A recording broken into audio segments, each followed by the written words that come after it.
Good evening, everyone, and welcome to another Wise Up session. And today we are yet again talking on our series, which is all about learn from her experience, hashtag learn from her experience. Today we're going to be talking to Busi, and I see she's here, so just give me a second. Let me just connect with her quickly.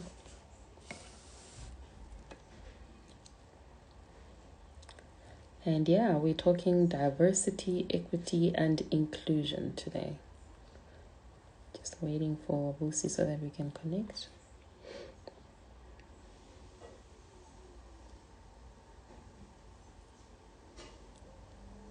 Just waiting for you, Busi, to request to be part of the live video.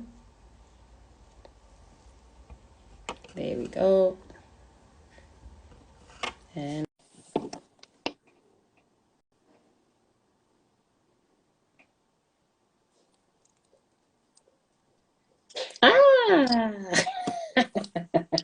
Hi, Judith. I'm here. You're here. I don't even know which part of the continent or country. Where are you actually? Where are you calling Oh from? no, I'm at home. I'm in Amsterdam at home. The sun is out, so why not? It looks amazing. It looks amazing now. We at night preparing and have apparently important conversations. Yes, I even put some lippy on for this, so that's a big deal in pandemic times. I don't do anything anymore. I don't know about you. No, things are very interesting here. So yes, I have also cleaned up very well. I got asked in the house, what's happening? It's like 7 o'clock. Why are we cleaning up at 7? I was like, well, we're about to have a very important conversation. Back. But yeah, welcome. This is so exciting. I'm so excited to be chatting to you. So just to give a bit of background, I obviously know Busi. Busi is an ex-colleague. We have worked together, but boy, has she just literally grown on us, right? Like she is in Amsterdam, as she said, she is working. I'm gonna let her tell you now what she does.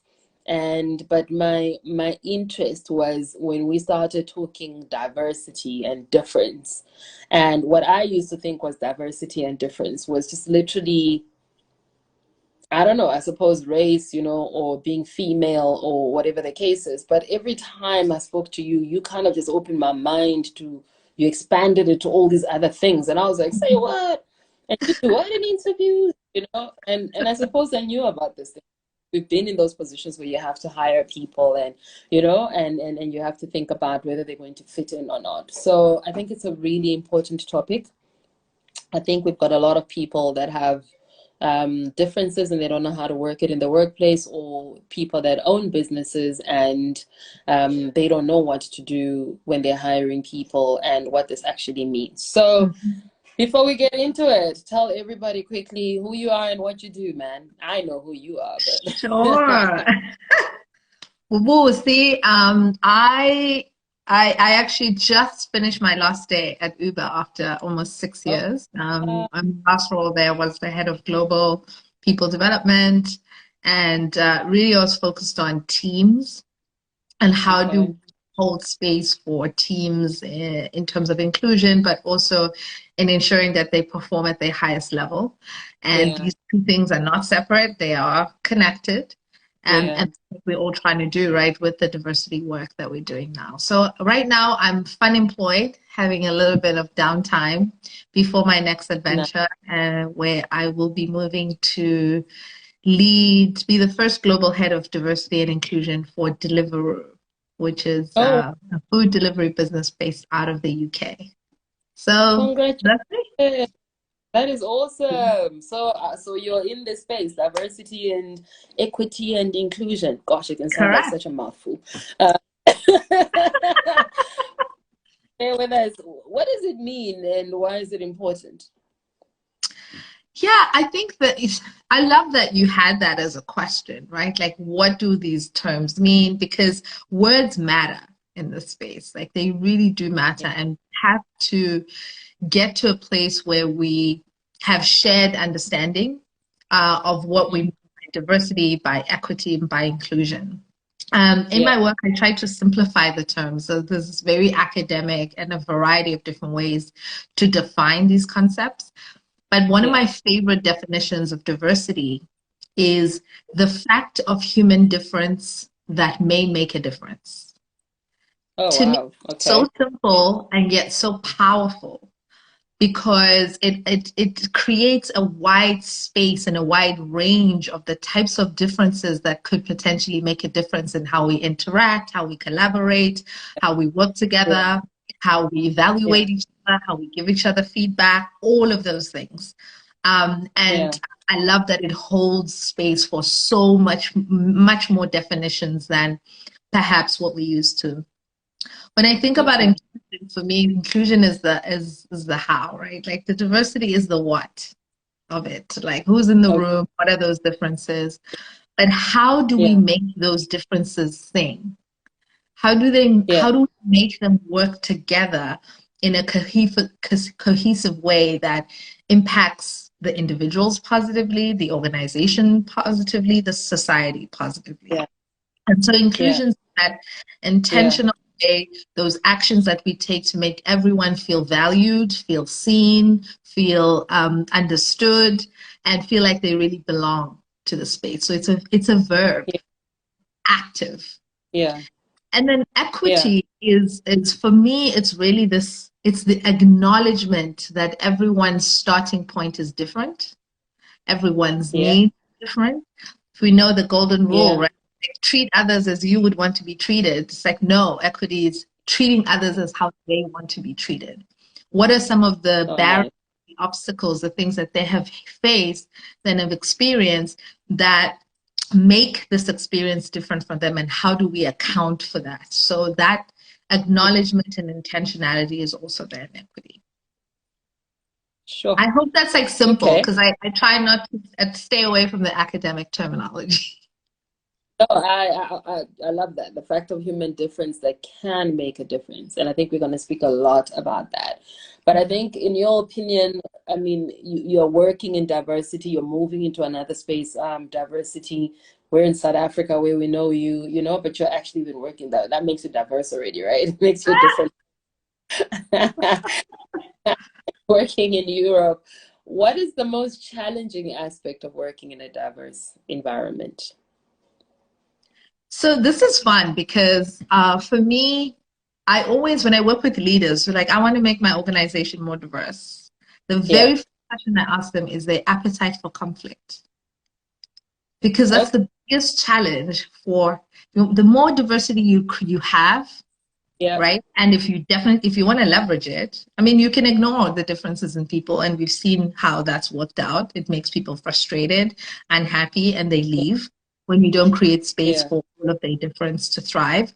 But when you want to leverage that diversity, you don't want to just have a diverse team, but you want to have a high-performing team, you have to have a high appetite for conflict.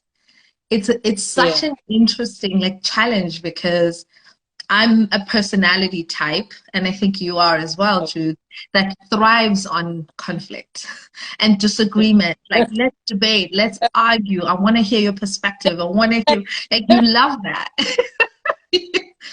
But not everybody does. And so I know it makes people really scared. And it becomes the biggest challenge, because when you bring all these differences into one space, and you want to hear from everybody, right? Those perspectives are going to be unique and different from each other. And therefore we're going to disagree. So that's one of the biggest challenges. And for me, an opportunity for all of us to build our skills when it comes to conflict management, conflict resolution. I don't think conflict is a bad word. Most people that I work with, in the technology space, and conflict is how you innovate. Conflict is how creativity thrives. So this is the biggest challenge, but it's also literally the way that we can truly leverage the diversity that we have in our organizations. Sure. Okay. So you got to have an appetite for conflict management. I absolutely love that. And then in terms of your approach, though, how do you get to an understanding of people of different backgrounds? Right? You come into corporate, this is not your family members. In a way, we do say that corporate people are your family because you spend most of your time there. But people are from completely different backgrounds. People deal with things completely different. And maybe before we even do that, can you take me through some of the differences? I mean, I can remember you talking about holding an interview with somebody who's not comfortable in a space so they can come with mom and dad to an interview, and my jaw literally went Right. because there I was thinking I employ different people, but I mean you are on another level. So I think let's unpack that a little bit more, and let's go back to what you had said. Diversity is a fact of human difference that can make a difference. So what are some of the human differences that you have come across in your workplace? Yeah. So we think about difference in what you said earlier on. I think that's most people, very much on a lot of it on the physical aspects of our difference, whether that be, you know, identifiable gender differences, race, ethnicity differences, age differences, nationality differences, language differences. We think about those types of aspects. But if you think about the whole experience of a human being and also they lived experiences and therefore their perspective on things, lots of other things have an impact on that. So yes, my race, for example, is a Black South African woman. It's one of the core identifiers of my life experience, right? Because of how society treats me. Not necessarily because that's the identifier I would choose. In a perfect world, I may not choose that as the primary identifier, but it's how society is constructed and therefore how I experience the world. My race, ethnicity has a massive impact on my experience. And so it's kind of difference that makes a difference in how people perceive me, in how people work with me, and how people approach me, and how people value and evaluate my contributions. So all of these things. So some differences don't make much of a difference in different contexts, but it can, right? But there's much more. You know, we started at Uber a few years ago a self-ID campaign. And so what we did is we realized that the demographic identifiers that we were using and asking people to choose from, we were getting lots of people saying, I don't know, or or other, right? So you give them, for example, binary gender. You know, how do you identify male, female, other? And you're like, well, 30% of people are saying other. What am I missing? All right. Something's going on here. And so you have to ask people and give much more space and start to expand these definitions. So you start to understand, like, hey, even within these identifiers that we feel are pretty, quote unquote, like, you know, accepted or well understood, there's a range that we are missing. Parental status or caregiver status, you know, that has an impact on how you show up at work, whether or not you're a parent, on how you like to work, on, right. So it's a difference that can make a difference. You know, your LGBT status could make a big difference in how you experience our product, for example, right? So these are things that, and the more we're unpacking and understanding, you know, age definitely in our industry, you know, we tend to associate youth with innovation and creativity, and we're learning that that's just not true. It's just like actually inaccurate, right? Like, so you kind of actually, you know, you do have innovators that innovate later in life. So by boxing people, you know, creativity and innovation to this bucket, we're missing out on a core difference that could make a difference to our business. You know, could be neurodiversity, how people like to learn. Obviously, I'm in the people development space. You know, you have people with attention disorders or other kind of, you know, differences that will make a difference in the type of programming or development programs or training programs that we create.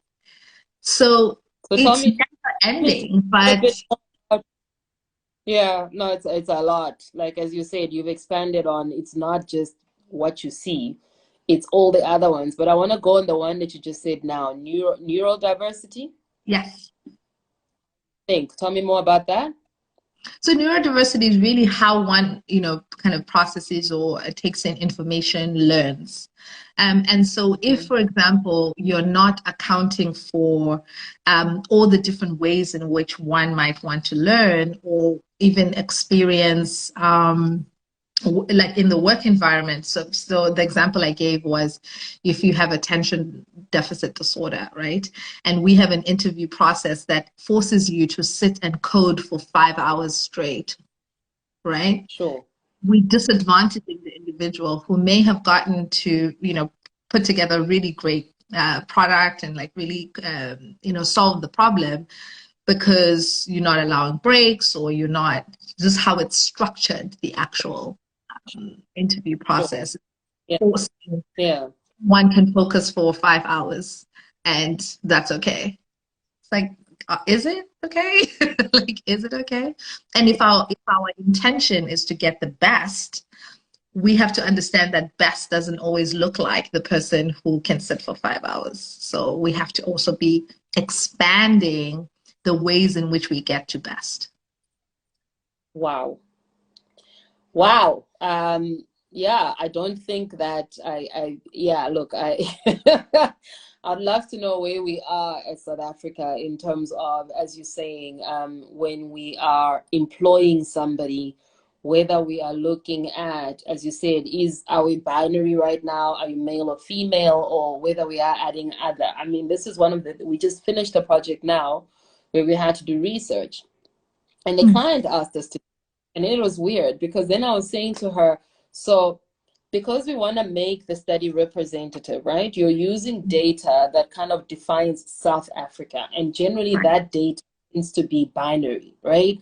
We've got 51%, 49% males in South Africa. Facts, right? The data that they've received. But now the challenge with that, so client is going, no, but I want to know more than that. I don't want to ask the gender question. I want the other that you're talking about. So I'm like, so how do you bring that question in, but still make the study representative? So then we're like, okay, change the question to what were you assigned with when you were born? And that's where you male or female. And then follow-up question on what do you identify with? And we saw that. So we got the male and the female tick, tick. But then to your point, we got the other.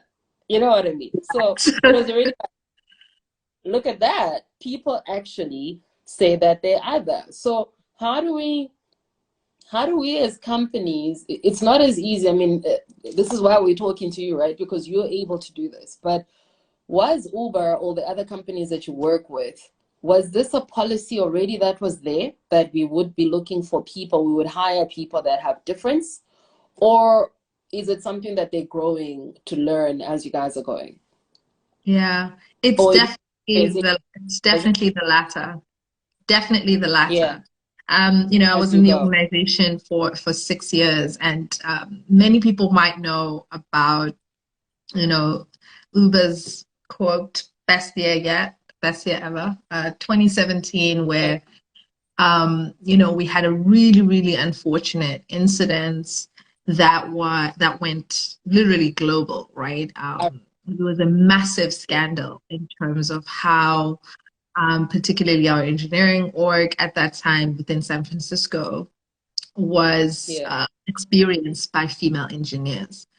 And that yeah, watershed event really, really forced us to take a better look and a deep look at the culture that was existing in our organization that created that. yeah, Because that just happened in a vacuum, right? Where, I mean, some of her experiences were pretty horrific.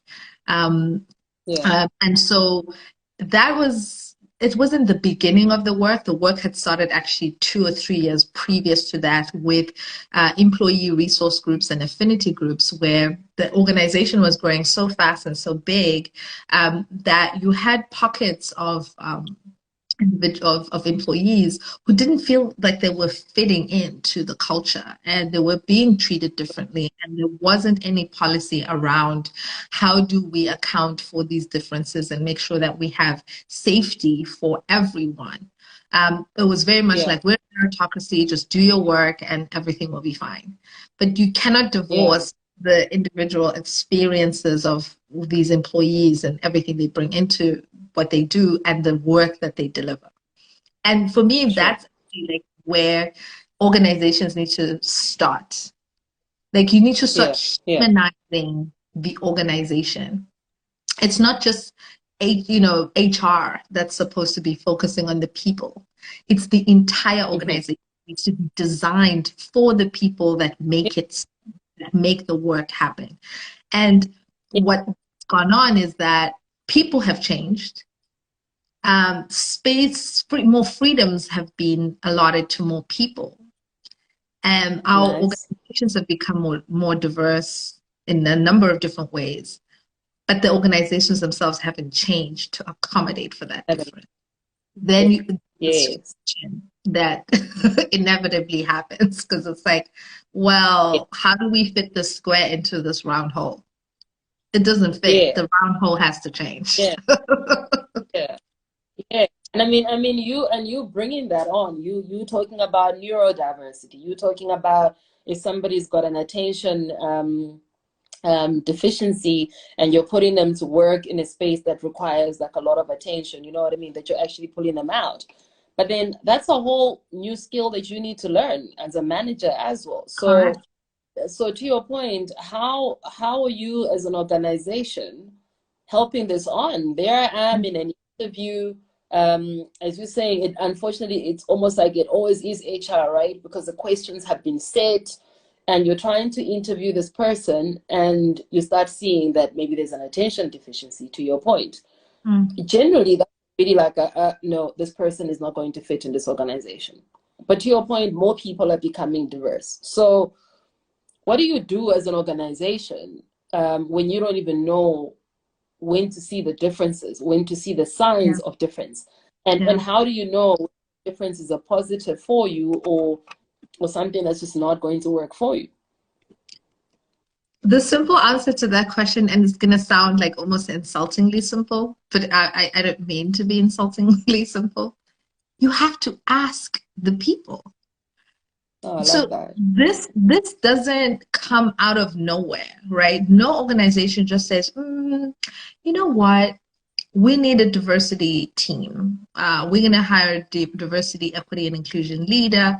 It's because they've experienced some friction between the people that are in the organization. There's usually positive pressure that's coming from bottom up saying, hey, what's happening here? I can't thrive.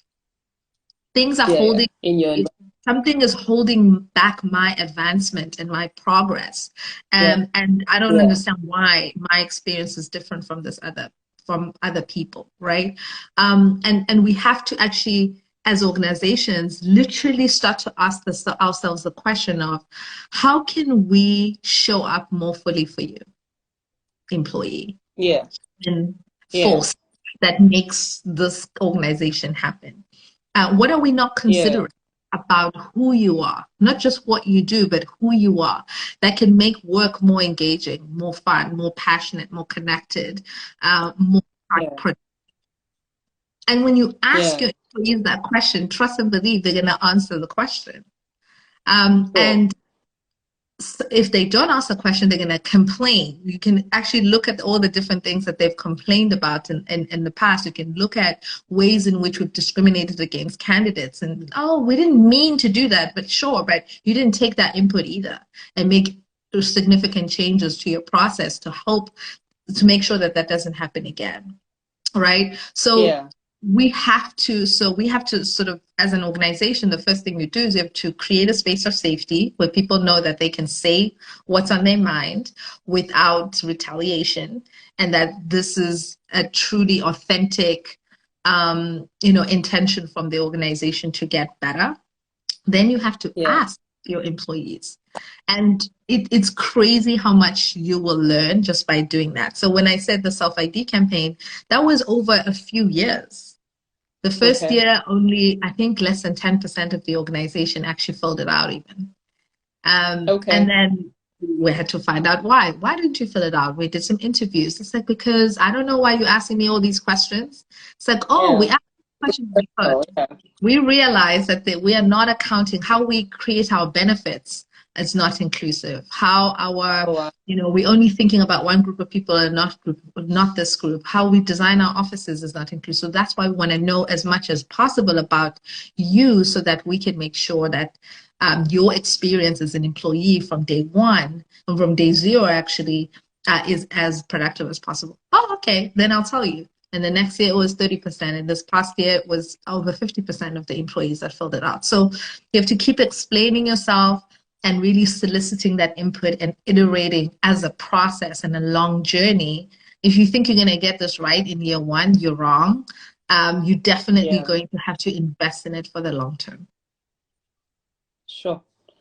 I mean, and you speaking and you saying, that being a parent and non-parent is also a diversity on its own. I mean, I can think back to how I would have loved to have offices that could have incorporated my motherhoodness in there, where I could bring the baby. Very recently, I had a call, and it was with the academia, if I can call it that. Okay. It was a project call, and it was mostly women.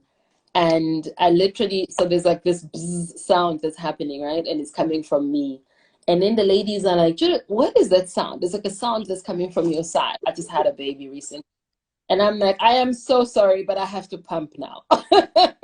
Right. That's what's happening. The baby needs to eat. And one of the ladies says to me, oh my word, I wish I had the confidence back in the days to be able to have said that. Do you know what I mean? Like to be able to say, I am pumping right now, or I need to pump. And I remember we worked in the same offices. They were made out of glass. Where was I going to pump? Why did you do that, right?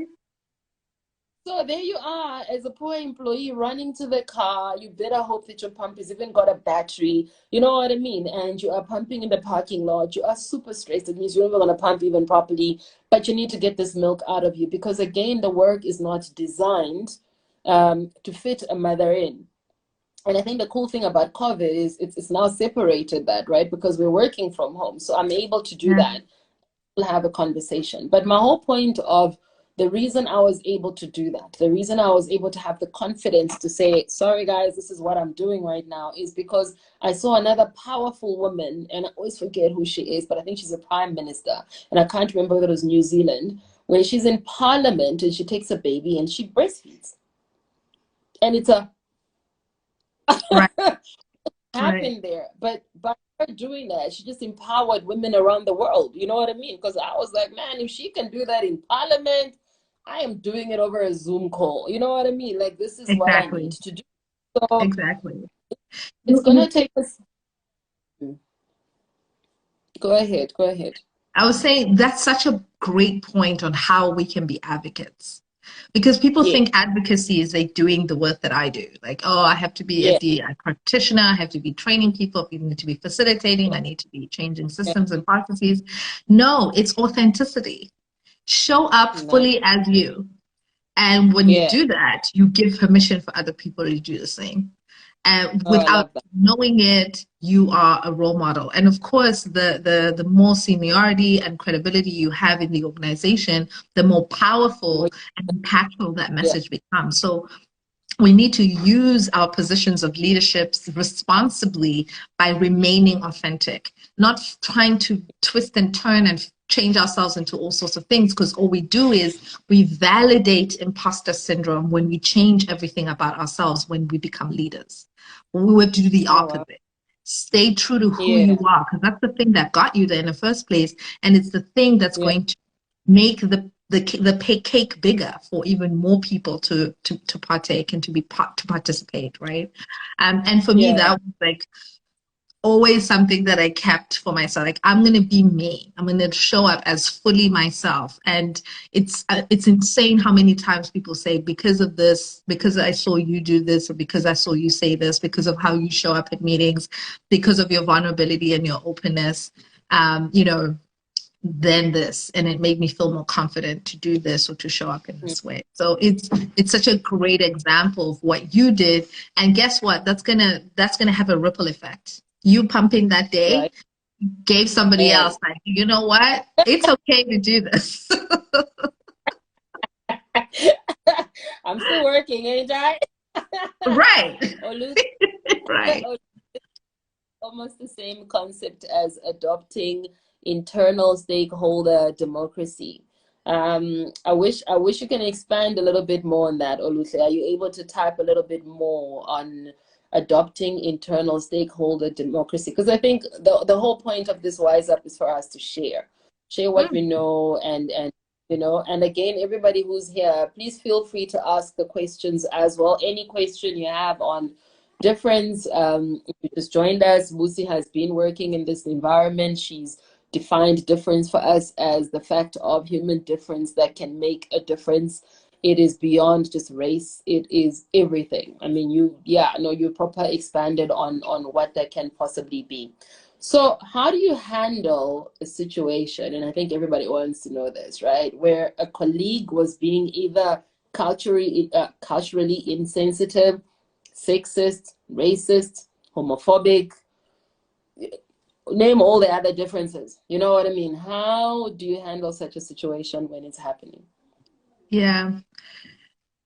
So my personal approach has backfired and has been great in different contexts. I have Yeah, become a bit better at it now. I think the general principle is to think about it from the perspective of feedback. yeah, So forget the thing. Yes, the thing is sensitive. It's a bit like, you know, nobody wants to touch it, right? And but think about it as purely feedback. And when you think about it as feedback, a couple of things are going to change. You're not going to yeah, call anybody. You're not going to label anybody. You're going to focus on yeah, the behavior or the action and its yeah, impact, right? When you yeah, share it, you're going to do it yeah, in a empathetic way in private. So yeah, all of those like principles, general principles of giving redirective feedback, you're going to apply yeah, those same principles when you see it as purely that. This is just feedback. Hi, yeah, Jude, when you said this, yeah, this is what it made me. This is how it made me feel. This is how it triggered for me. This is how I interpreted it. And the impact sure. was so when you cut her off, right? When you cut off this person in a meeting. First of all, we didn't get to hear their perspective in the meeting. They're generally someone that often doesn't speak up in meetings anyways. They're the most junior person. They're also a female. You understand Yeah, how that could have an impact in how that person shows up next time. next And time. Yeah, and that's it. And it's just feedback. So approach it with the lens of feedback. And the person can decide how to action that feedback, take it in, what to do with it moving forward. That I think the minute yeah, we start from the position of like, oh, that's racist, or oh, that's sexist, oh, that's a, we've given it a label and we haven't given an opportunity for the individual to evaluate the behavior and its impact, purely that. And what you yeah. do is when you label people, if I label you, Judes, what are you going to do? Defend yourself 100% of the time. Of course. And nothing has happened. There's been no exchange of ideas. There's been no real education. There's been no level of awareness. You just defend yourself. I walk away frustrated. The end. Yeah, yeah, yeah, sure. And I think that goes to the next question that I had is how do you advocate for it with people that don't understand the importance? And I think if we can go beyond just the binary, as we said, the gender and the female, and beyond the race, let's talk about other differences, the neural differences, as you said, psychological differences, and all of Mm-hmm. that. I'm explaining that it's okay for me to have pumped. In a way, it was good because the platform had women, right? So it was easy. it's happened before. I mean, another time as well, where there was now a male, and my other female colleague was like, "Did you just come from breastfeeding?" I was like, "Snap, yes, I did." You know, so kind of trying to fix myself quickly before I get into this meeting. But how do we advocate it for somebody who doesn't understand that importance? For me, it's important to be as well as to work. For somebody else, it, as you're saying, I don't have the same attention, you know, like levels like you. I need a bit of a break at a moment in time. I'm an introvert. I'm not going to brainstorm in the same way as you when we're in a brainstorming meeting. I need more time to think through what I'm like, all of that. Correct. All of that, exactly. How do we talk about that to people that don't understand its importance? How do we bring it to the fore? I think again, you speak to impact, right? So I'll give you an example from my own, my own journey. Yeah. I love speaking and I love engaging with people. It gives me energy, makes me more creative. And I'm actually able to like come up with lots of different ideas like very, very fast, right? Yeah. Now, the quality of those ideas, on the other hand, right, are not equal. It's a lot of ideas. The quantity is super high, but the quality of the ideas is not as as high. I'm coming up with things on the spot. We're debating, we're discussing. And I actually had someone on my team give me the feedback before. It's just like, I don't even have time to evaluate whether this is a good idea or not before you've moved on to the next thing. Like, I can't even keep up, like, honestly. And so what I understood there was the impact. The impact was that we didn't evaluate, we weren't getting to a quality outcome. And so sometimes I think when we're working with colleagues that don't necessarily understand this big like diversity, equity, inclusion, they probably come from the dominant group. So systems and processes and things are made for them. And so they don't experience the same obstacles that we do. So they may not truly understand, but we can all understand the impact of our actions, the impact of our processes, that it may leave people out. The quality of our decision making isn't as good as it could be because not everybody's input was heard. We spent so little time. We needed more data. Like it just wasn't. So I tend to focus less on both as an employee at Uber, and in my next company, I will continue to do the same. I spend zero time convincing people that DEI is important. Zero time. That is not my place. I'm not a social justice warrior. Other people are, and it's a good space for other people to be. I'm not here to educate on why equity matters and all of that. But in a team, I think if we're trying to get to a good solution, it should be the highest quality possible. So I can talk about that. So I think that's what's important. Try to like remove this need to educate other people, the need to make other people as passionate as you are about the subject, and just focus on the impact and the things that matters to them, which is the work. And then you can build from there. And the quality of the conversation will get better and better. Yeah. So Olutha just expanded. For example, Go ahead, sorry. Go ahead. No, I was just saying, even on the hiring front, right? A lot of times you hear this idea of like lowering the bar. If we start hiring, having a more diverse slate of candidates, we're somehow lowering the bar, which is ridiculous on its face, right? Like if you actually really look at it, it's like when you expand where you get your talent from, where you find talent, you actually have more opportunities to get a higher bar, to get a higher quality.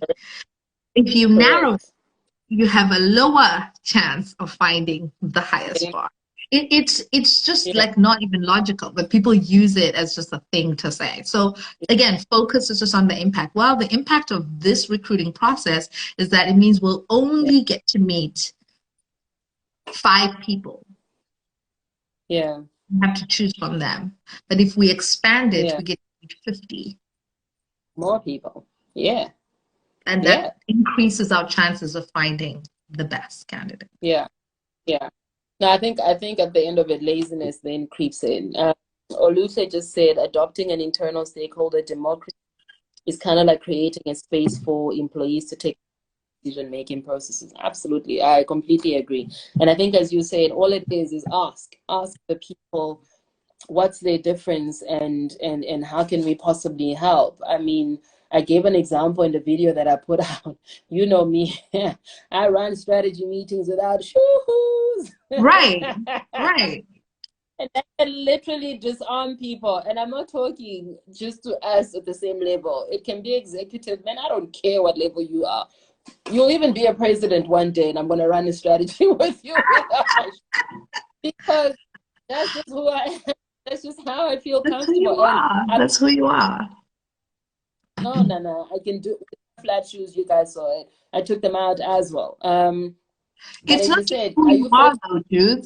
It's how you show up at your best. And so the employer has the option to choose, do you want me at my best or not? Like that's what it is.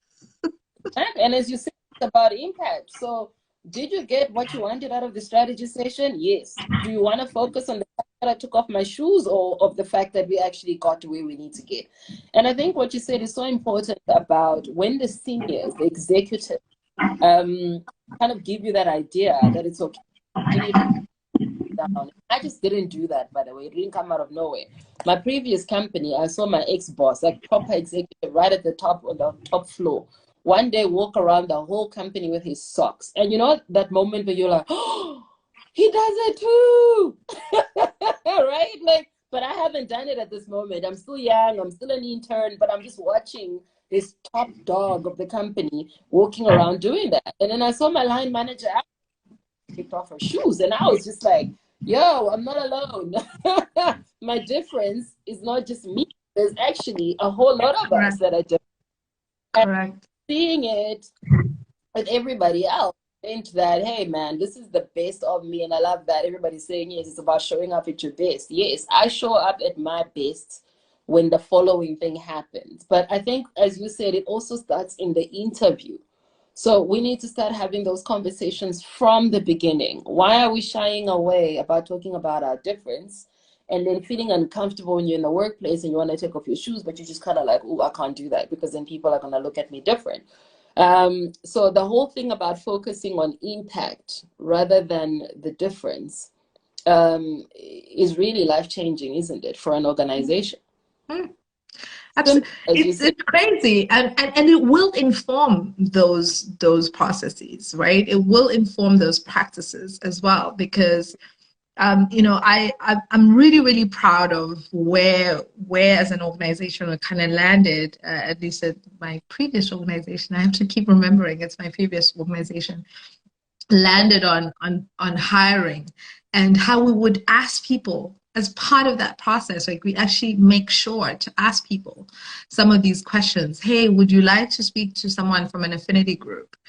We have women at Uber, Black at Uber, you know, Pride at Uber, all of these, and that already tells you a lot about the environment. Like, oh, so all those aspects of myself and my identity are welcome here, and I'll have a community when I get there. I'll have people that understand and can support me. You know, little things that, you know, I moved to Amsterdam almost 4 years ago now. And it was, for me, it took up an inordinate amount of mind space to think about where my hair was going to get done out in this place, right? But I had a Black employee resource group, and people were like, this is where your cocoa butter is at, girl. Like, this is where you find that cocoa, or go to that lady, go get your hair braided there. And it was part of like the onboarding and the package. And it's like, oh my gosh, to feel seen. Yes. In all of my totality, not just for what I do, but for who I am. These aspects of myself that seem a little trivial, maybe. It's like, what does it have to do with it? But it's like, my head is a full-day job. So my manager has to know that when it's time to have my hair done, that's a day. Like, so how are we going to make this work? So the fact that we create and we ask those questions, you know, I meet Yeah. candidates in the stairwell who are like, hey, where's the room to pump? They told me it's on the second floor. I'm here for an interview. And they Yeah. are accommodated for, and they know that that's available. You know, Yeah. I had a colleague of mine, she was freaking out at the reception. I said, Yeah. oh, hi, you know, are you new? And it's like, oh no, I'm interviewing, but I'm panicked because I'm 9 months pregnant. Like, who hires a person who's 9 months pregnant? I'm like, Uber does. Like, what Oh does that have wow. to do with your capability and your skill set? Like, nothing. Wow. So, you know, come in, like, you know, and she mentioned that like 6 months later, after she had come back from her maternity leave, it's like, you said that to me and it calmed me down for the interview. Just knowing that, hey, this is not going to be a thing. No, my whole panel isn't just looking at my stomach and judging me. Like, it's okay. Yeah. Yeah. Oluse's got such a nice question. Does organization culture not also influence how one shows up for themselves, especially when you're new in the organization? Olusha, 100% it does. And Yeah. I think some of the things that I wanted to actually jump in and differentiate some of the things that Judith and I were speaking about earlier of how we show up in the organization. It can sound like that's how it's always been and it was easy. Oh, No, it no. was not, and it was a process, right? You There's have a to process. earn your social capital in an organization. Like now, yeah, when I left Uber, I was meeting with the CEO every month. So I could say things. I could say to Dara, like, hey, when you call me at 8 p.m. my time, I'm in Amsterdam on a Friday night. That's not a vibe, dude. Like, that's not a good vibe. No, you're the CEO. Yeah. I could say that to him and we could accommodate, oh, okay. Well, I can only do 8 p.m., but a Friday, I agree, that's a bit much. So let's try and put this at this time to make the time zones work. So everybody flexes a little. But that takes time. Like, I've been in the organization a long time. I've worked, built my credibility. This should not be your battle in the first year of being in a new organization, right? Like, don't I do love this. that. Yeah. Don't do this. And I kind of said that I was an intern that saw a top dog take off his shoes. I didn't come in as an intern without my Correct. shoes. Correct. Probably would have. And I think we need to be honest about that, guys, because we keep talking about showing up as our best selves and all of that. If you have an environment that is open to that from an interviewing perspective, as you say, a diverse a company that actually takes diversity in, kudos, because that's where you can really be your 100% Correct. self. You know what I mean? And I also think you don't really know an organization culture until you work in it. So I know we Correct. write all that on the website. You know, our culture is how many people do you remember the number of people that came in our previous company on their first day wearing a suit, and all of us be like, And I remember. where are you going? We're a sports and You're like, entertainment. dude. Where are you going? And that poor person was just showing up at their best, right? Because to them, this is my first day at work. And it's taking those things into consideration, because where did we say in our organization culture that, it's all about suits and stuff? But when you came for an interview, it looked like a corporate office. So it makes a lot of sense that you're Yeah. going to do that. So, Oluse, these are things that you learn as you go. When you start Yeah. seeing your CEO who never wears suits, it's just kind of like, oh, okay, suits are not really a thing here, and then you become part of that. But I But like Busi's answer. It's not this is immediate. not your It day took time. one. This is not your day one battle. Remember, your first year, you're there to demonstrate your skill set. Mm. Like, show them that you're a badass. That is your job. That's Okay, that is the primary way the that but honestly, yeah. you take the opportunities to teach people who you are, to show people who you are, Correct. vulnerability, to be a Correct. take those opportunities throughout that first year. But yeah, no, you don't Correct. show up barefoot off the get-go. And then I think the second aspect that you talk about is the organizational culture does play a major role. For example, if your Yeah. interview process and experience was not an inclusive one, no one bothered to ask you some certain things that are important aspects, Yeah. of your experience and your identity and how you could show up, they're probably not quite in that place. And so you have to Yes. just rely on, the real experience, and ask really good questions in your interview. Yeah. As I said, I'm moving to a new organization. I asked the questions to the CEO, to the people that interviewed me, that mattered to me. To me, it Yeah. matters the human beings that they are, what they think about Yeah. social justice, what they think about Yeah. equity, how they Yeah. receive feedback, how they talk about failure, how vulnerable they are. It matters to me, and so I asked that question. But I'm joining as an executive, so I am able to ask those questions. So as a junior employee or as an intern, I probably wasn't able to ask those questions. But if I'm aware of clues that tell me the culture that I'm in, is it formal or informal? How do people give each other feedback? Things like that. How open and vulnerable are the leadership? How diverse is the environment that I'm in? And how Yeah. open are people about the differences that they have? Yeah. Those are clues that can tell you what kind of environment that you're in. Yeah, and I think, but if you think about what you just said, and I remember I've got a question from Zini here. I'm just copying it down. I remember I was that person in my final year only did I discover the career, whatever it was called, unit, where they actually taught you how to get to do interviews and all of that. And there is always that question in an interview: do you have any questions for us? Do you know what I mean? And I think we the world we live in now, and my friend, and she's here, Lerata, and I were discussing that, is it's such a better world now that do you have any question for us? You can answer it compared to when we started off. Right. Because when we started off, you were just, I need this job. You know what I mean? Like, we weren't even having these discussions. Man, we're talking about binary today versus, openness. They didn't exist. They really honestly didn't exist. So a lot of work has been done for you to be able to be comfortable enough to answer that question, or ask the question, do you have any questions for us? And if they didn't, can you kind of pick up your hand and say, may I please ask? You know what I mean? I have the following difference. How do you guys feel about this difference?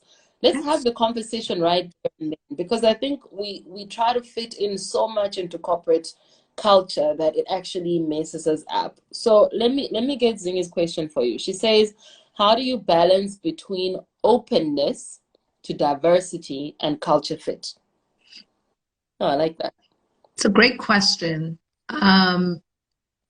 So based on my experience, culture fit tends to be the opposite of an inclusive environment.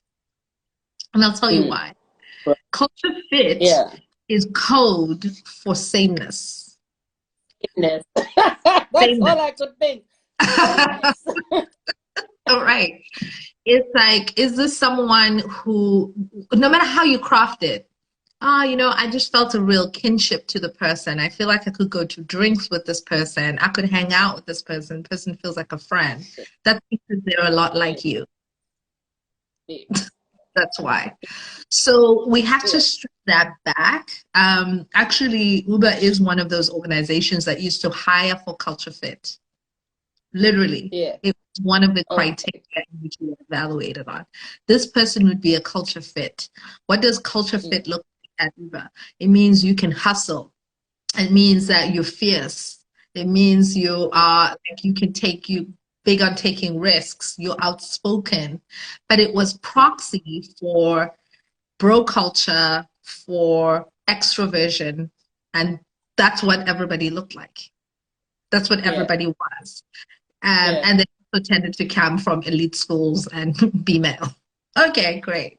So you know what I mean? Like, so I think that when an organization has some sort of like, I'm looking for this person will fit in our culture, let's get real specific about what we mean by that. No, I just mean that they're timid and that they won't be able to stand up if someone disagrees, and we have a culture of like fierce debate. It's like, are they timid or are they introverted? When you did you give them an opportunity to disagree and to debate in that interview, and did they? So when you do that, you pressure test this code word, which may mean different things for different people. So, but in my experience, it tends to mean like what we're doing is we want carbon copies of ourselves. That's why we want culture fit. So as an organization, we moved away from that and we actually started to actively look for culture add. Does this person bring a different and unique perspectives that we don't have right now?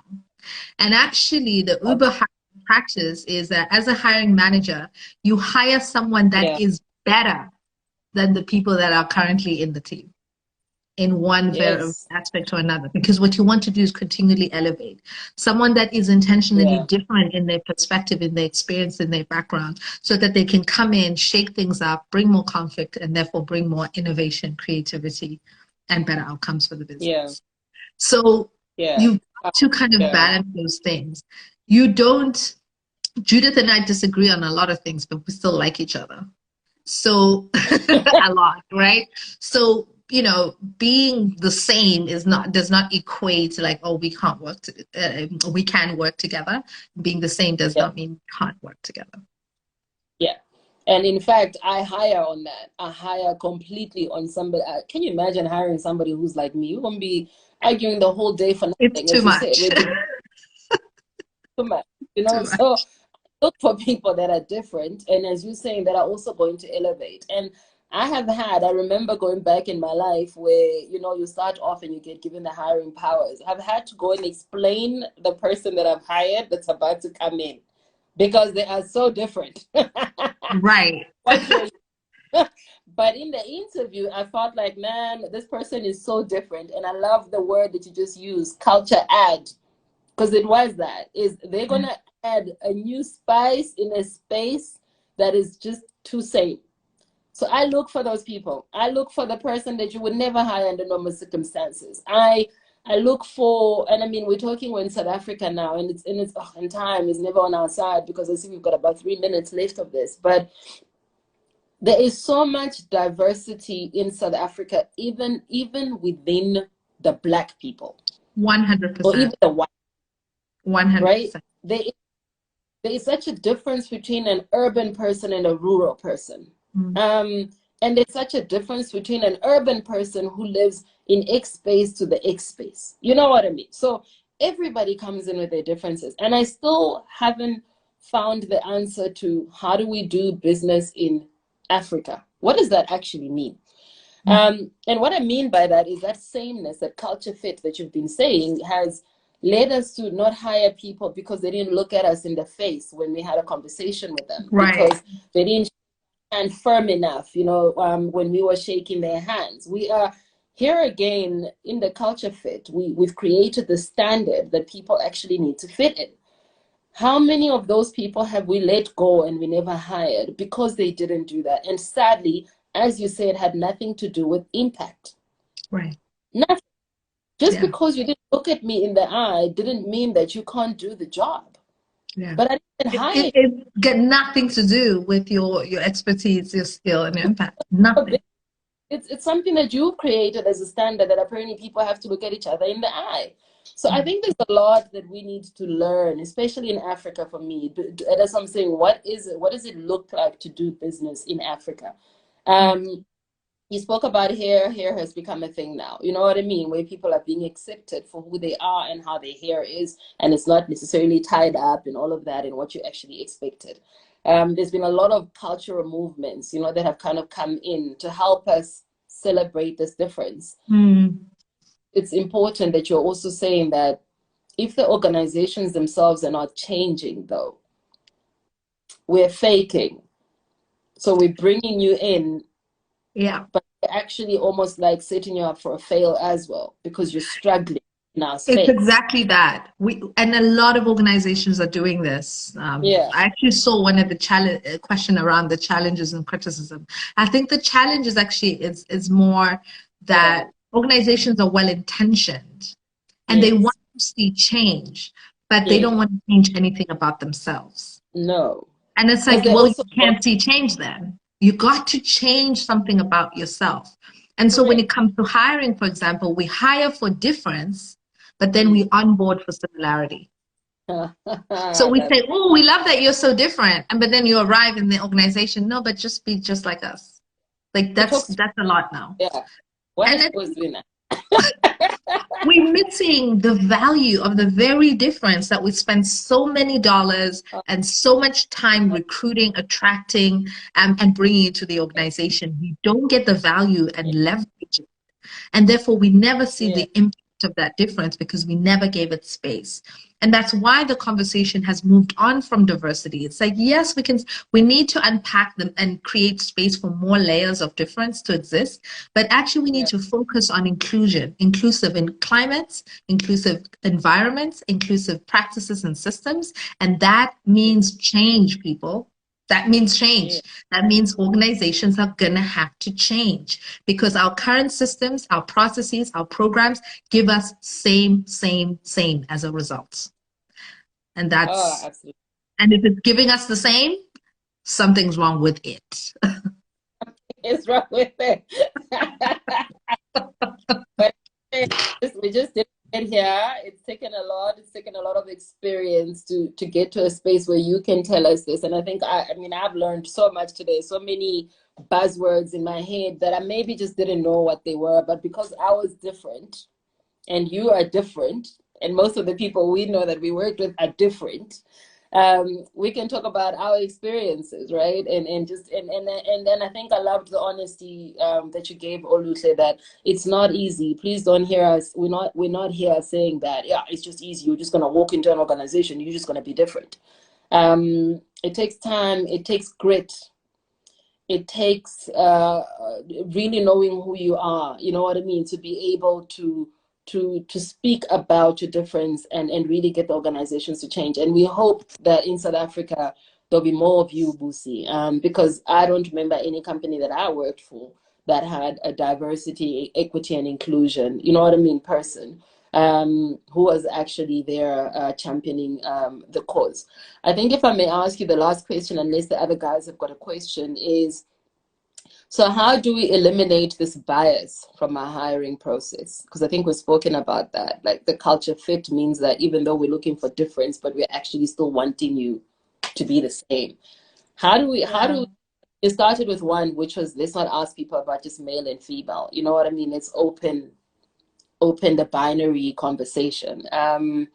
What other things, what other advice would you give in this last few minutes? There's so many. I just want to be clear that my answer will not be complete because there's many different inclusive practices. It's also evolving how many different ways that we can make our hiring practices more inclusive. But I'm going to touch on it from kind of the different areas. One is, your hiring managers have to build up competence. You have to focus on the managers that are hiring, that are running these interviews, that are screening CVs, and really build their cultural competence and their muscle. Really help them to identify their own biases. And you have them, right? Like by virtue of being a human being, you have biases. It's one and the same thing, right? Like, and so knowing which ones are the biggest triggers for you. I spoke about age earlier on. I realized that for myself, I became aware of it, that I have an age bias. When I'm looking for new ideas or innovations, I tend to believe that the younger people on my team are going to have the fresh ideas. Right? Like that's a bias. So if I'm sitting and I'm interviewing someone across the table from me, and for whatever reason they look older than I expect them to be, I may not give them an opportunity, right? So just by virtue of being aware of my biases, I'm immediately able to create some way to intervene.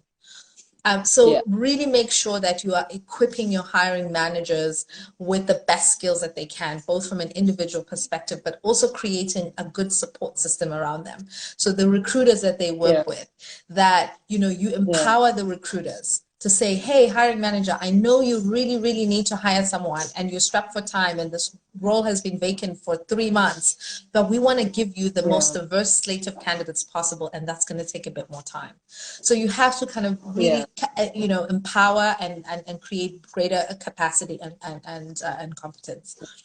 And then there's a ton of other things you can do. Look at your job descriptions.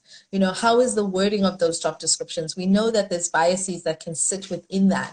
In our attempt to be neutral and unbiased, we can be cold and unwelcoming in our job descriptions, and actually not allow people to even feel invited to the conversations. Like, oh, this is not about me. Okay, I'll just let somebody else apply. We know from the research that women take a lot longer to apply for roles because they feel like they have to check off all of the competencies outlined, whereas a man will apply for a role if he meets 60% of the outlined competencies. So that means you've got to slow things down. You've got to write your job descriptions in a different way. So that's just one example, but you have to do the work pretty holistically. No one thing is going to completely revolutionize your hiring practices, but I think the combination of competence and capabilities in the people that are doing the work, and then a really deep look at the systems, the process, and making it as objective as possible is a really great way to start.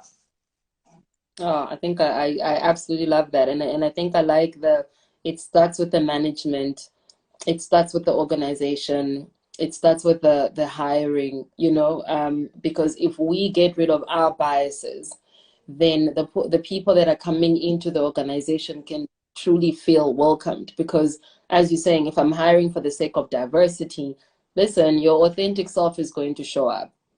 Okay, so if you didn't like females and there you were on some, we have to hire females and I'm so happy and we need females in our team.